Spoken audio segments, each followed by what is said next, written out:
This day, we have the privilege to interview this very inspiring person.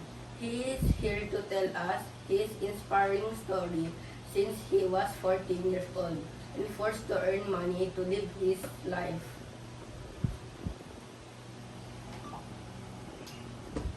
Good morning, Mr. Jack Escalo. Yes, good morning. Mr. Jack, maaari po ba kayong magpakilala sa ating virtual audience ngayon? Okay. My name is Jack Escalo. I'm 31 years old and I'm a lalamove driver. At the age of 14, kayo po ay nagsimula na magtrabaho para kayo ay mabuhay at mapag-aral. Maaari nyo po bang ikwento if paano po ito nagsimula at paano po ang rason upang ito ay inyong gawin? Lima kaming magkakapatid. And I was 13 nang mawalan ako ng kami ng magulang. Kaya gumawa ako ng paraan na nag-apply ako sa construction site bilang tagalinis. Para magkaroon kami ng baon, pang gasto sa araw-araw. Lumaki na lang din ako sa aming tiyahin kasi wala nang natira sa aming kamag-aral. Dahil kayo po ay nagpatrabaho sa murang edad, naipagpatuloy ninyo ba ang inyong pag-aaral? Yes, naipagpatuloy ko naman yung pag-aaral dahil ang panganay naming ate, sinusuportahan pa rin ako sa aking pag-aaral.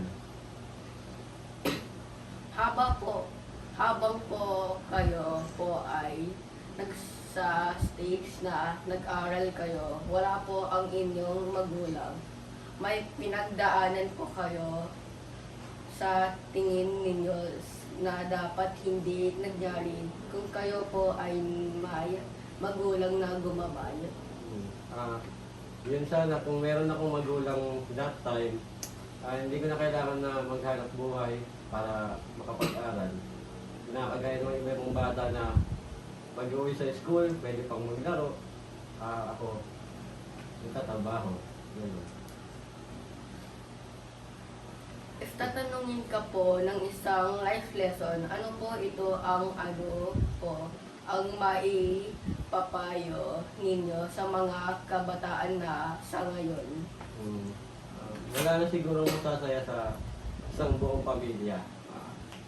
Ang payo ko sa mga bata, pahalagahan nila yung magulang nila, sundin at mahalin yung mga magulang nila kasi puro good things lang naman ang gusto ng parents para sa atin.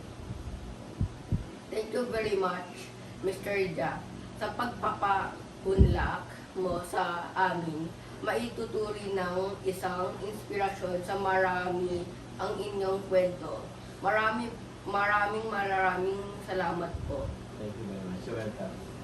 Netizens, thank you also for watching. I hope these episodes give you the motivations to move forward in your life and choose the right direction with the guidance of our Lord, of course.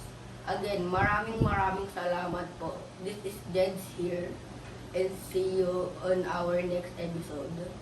Kaya ulitin natin yung